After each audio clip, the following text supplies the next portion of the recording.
US President Donald Trump says he would most likely meet again with North Korean leader Kim Jong-un while defending his efforts to convince Pyongyang to give up its nuclear weapons.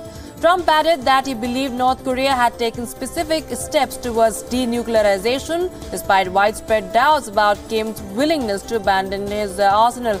Trump also complained that China was not helping as much as it had in the past because of its trade dispute with the United States. The UN rights chief says that US President Donald Trump bears a heavy responsibility for how the media is portrayed and that his remarks could have a knock-on effect that make the situation for journalists more difficult in other countries. Trump has frequently criticized journalists and described news reports that contradict his opinion or policy positions as fake news. How should we hear this? Any agree?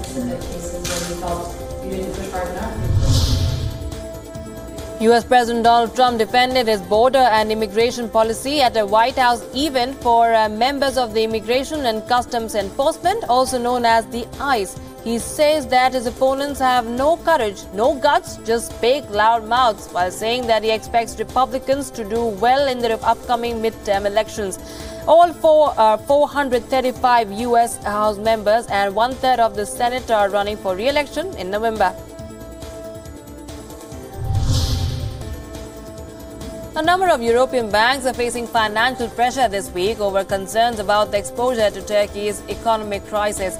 Earlier in August, the U.S. administration doubled the tariffs on steel and aluminium products from Turkey to 50% and 20% respectively because of Turkey's refusal to release American pastor Andrew Brunson, who is charged with espionage and terrorism in Turkey.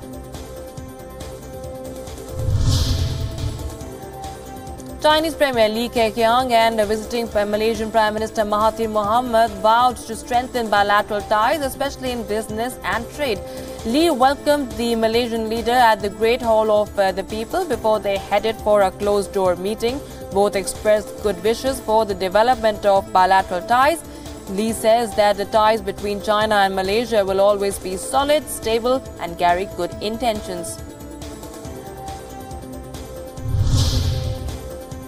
Indian Navy's airbase of Kochi city in India's Kerala, INS Garuda, was opened for commercial flights after the floodwater receded, making room for takeoffs and landing. The first commercial aircraft to land at the Kochi airbase was an Air India Alliance air flight from southern city of Bengaluru.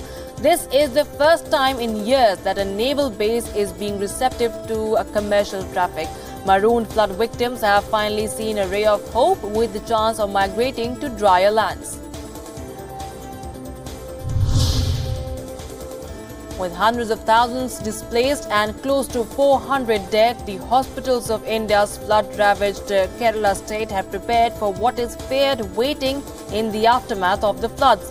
Casualties are running 24 hours, having 3 doctors round the clock, and 1 batch of the medical professionals is on field duty in medical camps and the flood-affected areas. Apart from regular emergency and other services, hospitals have also prepared special wards for the flood victims. A state highway connecting the 2 districts of Palakkad and Thrissur of India's southern state of Kerala resumed operations after being closed due to multiple landslides triggered by floods and rains. 2 tunnels on an adjacent road still remain blocked, inundated in floodwater, rendering it impossible to travel in.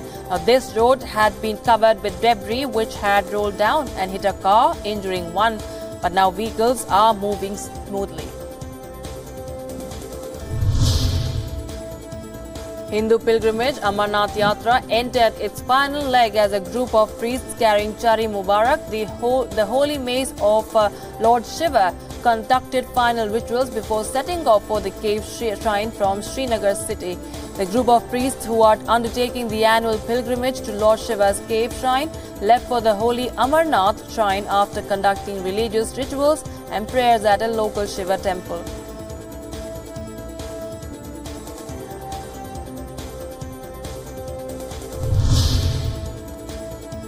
A number of cultural exchange events are scheduled to take place at the Opera House to mark the 60 years of diplomatic ties between China and Algeria.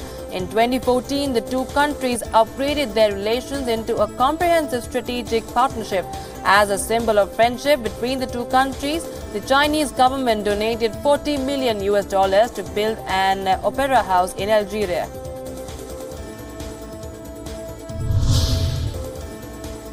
Syrian artists have turned a formerly rebel-run underground tunnel into a sculpture gallery in the Jobar neighborhood in eastern Ghouta after the defeat of local rebels in April.